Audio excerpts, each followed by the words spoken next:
em relação à menopausa, existe um universo de coisas. Então, isso aí não é uma pergunta que possa ser respondida de maneira rápida. Por quê? Porque o momento menopáusico, de verdade, é uma situação metabólica altamente complexa, onde a ideia do sistema é mudar os paradigmas orgânicos de uma mulher.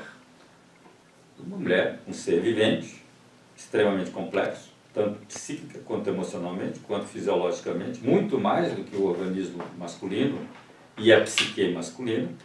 Então dá para a gente imaginar que a mudança de paradigma implica um universo de mudanças interiores para esta pessoa, né? Então não existe uma maneira rápida de responder isso, mas algumas coisas podem ser comentadas como coisas fundamentais, né? A primeira coisa importante que tem que ser compreendida é que menopausa, que é a condição que se segue ao climatério, considerando-se climatério aqueles 5 anos, né, de transição que já estão pré-programados no metabolismo da mulher, para que ela justamente faça essa mudança de paradigma, né, depois de atingir a sua idade madura, né. Menopausa não é doença, ou seja, ela não necessariamente implica em desconforto, em mal-estar, em desequilíbrios severos, em necessidade de tratamento. Essa é a primeira verdade que tem que ser comentada. Aí você poderia pensar, puxa, mas todas as mulheres reclamam, né, e se incomodam muito quando entram na menopausa por conta de fogachos, por conta de ressecamentos, por conta de alterações de humor, alterações de sono, alterações de libido e etc. Bom, isso é real. Por que esses desconfortos acontecem? Infelizmente, a maior parte das pessoas, e isso é a maior parte mesmo, né, não está inserida numa cultura de autocuidado. É claro que essa é uma época que não é negociável para a mulher. Ela vai entrar na menopausa por volta de 55, 57, 50 anos, né, às vezes mais cedo, às vezes mais tarde. E isso teria que ser uma sequência, né, de evolução biológica absolutamente natural. Mas a gente tem que se convencer de uma realidade. Os programas biológicos não são negociáveis, né? Eles não são manipuláveis sem que isso custe um preço metabólico muito violento. Então a única maneira de você viver circuitos biológicos e evoluções biológicas de uma maneira confortável é você mantendo a biologia resiliente, bem cuidada, bem equilibrada, fornecendo ao sistema tudo que ele precisa. E isso não é uma situação pontual na vida de alguém. Não, isso aí é o dever de casa de todo dia, desde o primeiro dia do nascimento até o último dia de vida, né? Então uma boa menopausa providenciada quando? Com uma boa juventude, uma boa maturidade. Uma boa no sentido do quê? Do autocuidado. Vamos colocar alguma coisa a mais nisso, para objetivar o que seria esse autocuidado a nível da menopausa.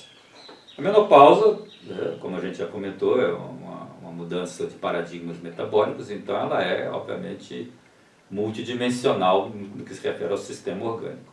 Mas quem gerencia, né, essas mudanças, esses amadurecimentos e estabelecimento de novos patamares metabólicos é o plexo renal, né?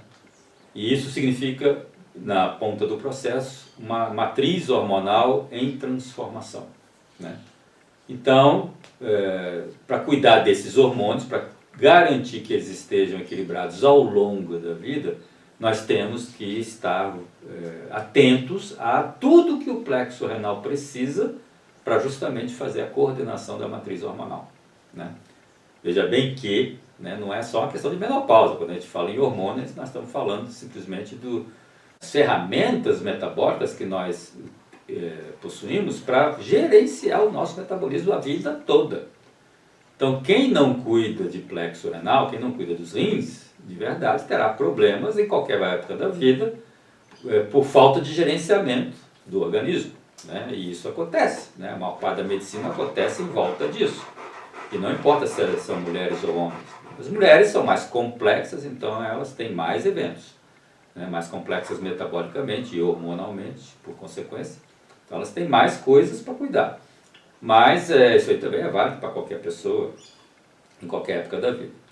E do que os rins precisam para estarem, né, fazendo o trabalho deles?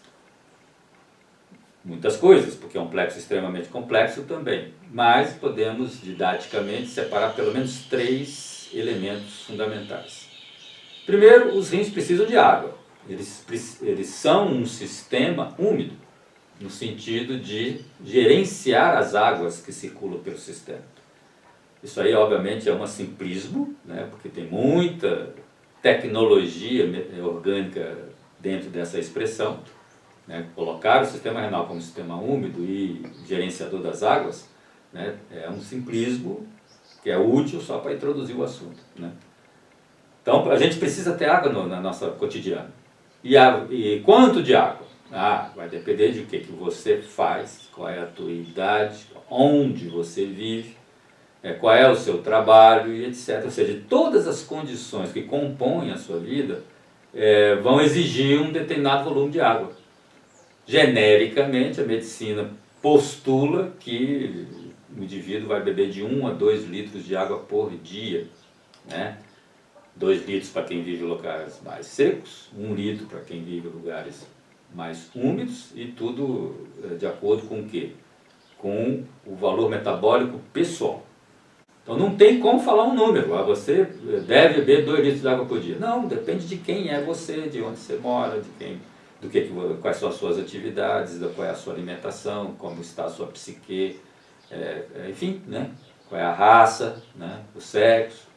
Tudo isso vai influenciar. Então, cada um tem que fazer o trabalho pessoal de fazer uma autopercepção ao longo do tempo para perceber qual é o volume de água que é necessário. Né? Dentro disso, há, obviamente, a questão de que, modernamente, a água foi muito substituída por uma quantidade de outros líquidos, né? E o ser humano aprendeu a matar a sede e a prover água através de líquidos complexos, como os sucos, os chás, os refrigerantes, o leite, e, enfim, outros líquidos. E que, de verdade, quanto mais complexos, mais se afastam do que a gente considera água, né? H2O. Então tem muita teorização em volta disso e muitas coisas a serem ditas e aprendidas e determinadas em volta disso, mas o fato é que, fundamentalmente, nada substitui a água e você vai precisar de água mesmo, pelo menos de 1 a 2 litros por dia, dependendo de quem é você. Né? Então esse é o primeiro elemento que vai prover aos rins o necessário, básico, para que ele trabalhe promovendo as funções que ele promove dentro do organismo. O segundo elemento importante é a atividade física. A atividade física é uma abstração mental do ser humano moderno. Né? Por que isso? Porque de verdade o nosso organismo ele não reconhece a diferença entre uma atividade muscular, primariamente, mas que envolve toda uma atividade mental, toda uma atividade esplênica, toda uma atividade hepática, ou seja, de vísceras internas, né, e de sistema nervoso central, diferente entre si. Ele só reconhece gradações de solicitação. Né? Isso significa que o quê? Você pode fazer grandes esforços ou pequenos esforços. E pronto. Do ponto de vista orgânico é isso aí. Né? Porém, o modo de vida ocidental, urbanoide, e não apenas ocidental, né, o oriental também, enfim, o modo de vida do ser humano moderno, ele minimizou a necessidade do desempenho físico versus aquilo que ele foi programado para viver. Né? Então, o que redunda disso? Que a maior parte das pessoas não tem uma solução de vida onde esteja implícita uma solicitação orgânica a nível da mobilização da massa muscular, das articulações, do sistema cardiovascular, do sistema nervoso central, das vísceras de alta categoria. Né? Então, isso a gente pega e resume tudo isso no sedentarismo. O ser humano moderno é sedentário, né? É claro que isso também é um simplismo, porque, de verdade, essa realidade, do ponto de vista médico, é extremamente complexa, né? E o que resta dizer é que o sistema renal, ele é, por via hormonal, o regulador das nossas capacidades a nível da respiração celular. Esse é um fenômeno, a respiração celular, que traduz o seu nível de metabolismo, que obviamente tem que ser mais alto quando você solicita ao sistema um grande esforço, e tem que estar mais baixo, né, reconhecendo níveis metabólicos mais basilares, quando você solicita ao sistema pequenos esforços ou esforço nenhum, né? Então a economia orgânica, ela depende de solicitação, e isso aí é a mesma coisa que dizer que o sistema renal estará em uso ou desuso a nível da solicitação que o teu método de vida realiza cotidianamente. Qual é a solução, então, para esse sedentarismo? É exatamente aquilo que o ser humano plasmou para si próprio, né? Ele leva uma vida sedentária e, eventualmente, algumas horas por semana ou por mês, cada um tem a sua solução particular. Algumas soluções funcionam, outras não funcionam. Umas são adequadas, a maioria é inadequada, porque existe muita ignorância, né, na maneira de dosar isso aí. Ele se dedica a fazer algum tipo de atividade física. E é uma atividade física artificial, dentro de que tudo que isso implica, né? Porque fazer uma atividade física não é apenas ir ali, em algum ambiente, que novamente é insalubre, né? Levantar um volume de pesos, determinado número de vezes. Não é isso. A atividade física é muito mais complexa do que isso, e eventualmente a gente pode estar falando mais coisas sobre isso. O fato é que o método de vida orgânico coloca ao sistema renal um desuso que baixa o metabolismo renal a médio e longo prazo. E, obviamente, essa baixa metabólica se torna um programa, uma maneira de ser para os rins. E isso, obviamente, também não atende às necessidades fisiológicas do corpo. Acaba que ocorre o que a gente chama de síndrome de depressão da vitalidade renal, né? Com tudo que isso implica. Então, para você manter os seus rins bem, qual é o frigir dos ovos? Água e atividade física. Mas não é qualquer atividade física. Essa atividade física tem que ter algo a ver com você, de maneira muito customizada. Então, também é um dever de cada um prover o necessário a nível de atividade física, né? O terceiro pilar é muito interessante. Na medida que o seu sistema renal ele é responsável pela sua matriz hormonal e por outros aspectos do seu metabolismo, nós temos que encarar o fato de que esse metabolismo não é apenas biológico. Existe aí todo um universo dimensional mental, psicoafetivo, que vão poderosamente influenciar no seu metabolismo. Então, obviamente também, a nível de resumo, a nível de informação inicial, o que a gente pode afirmar é que o sistema renal é um dos efetivadores mais poderosos, mais comprometidos que nós temos com a nossa vivência psicoafetiva ou emocional. Isso significa que o quê? Toda a nossa vivência emocional vai nutrir ou vai agredir o nosso sistema renal.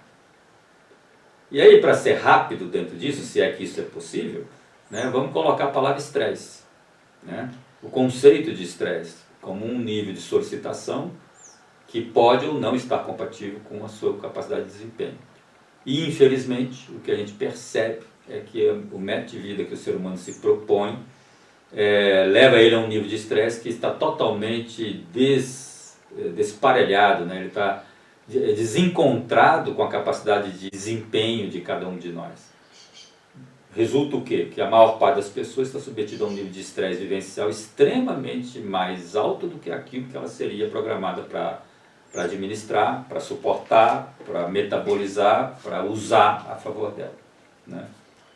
É claro que tem um universo de considerações em relação a isso. A medicina da psicoafetividade é toda uma medicina muito particular. E o resumo dessa ópera é o quê?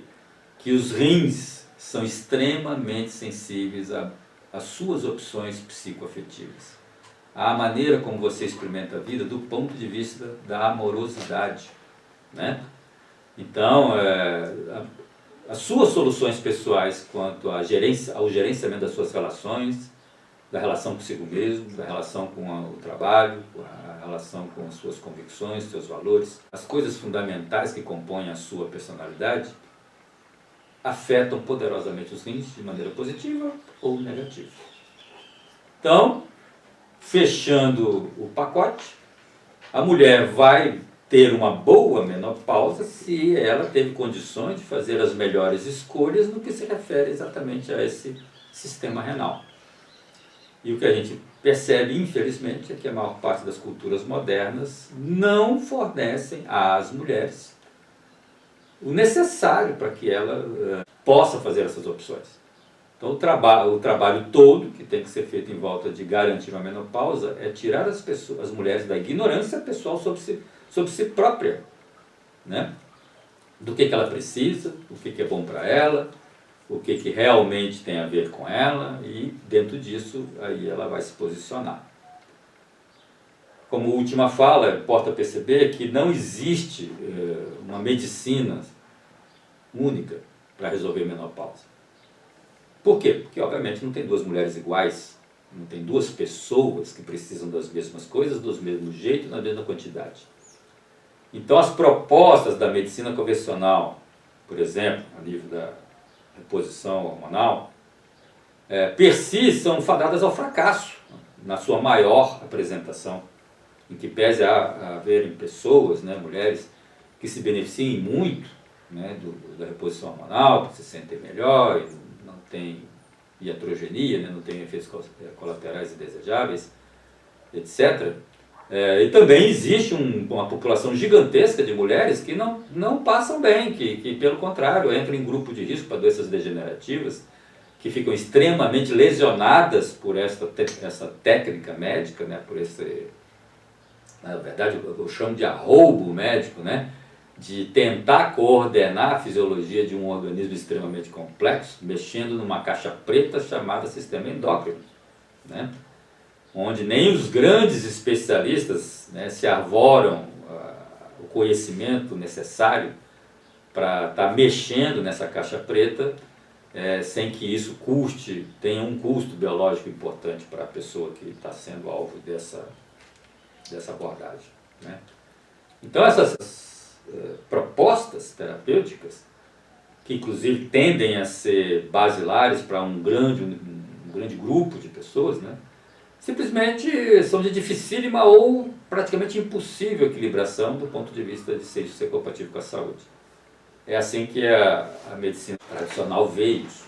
Então não existe uma medicina só, cada uma mulher, cada uma pessoa vai ter o seu pacote de necessidades, e por isso mesmo precisa ser desenvolvida uma medicina muito customizada, né? Muito pessoal, um por um, ou na verdade uma por uma. E é isso.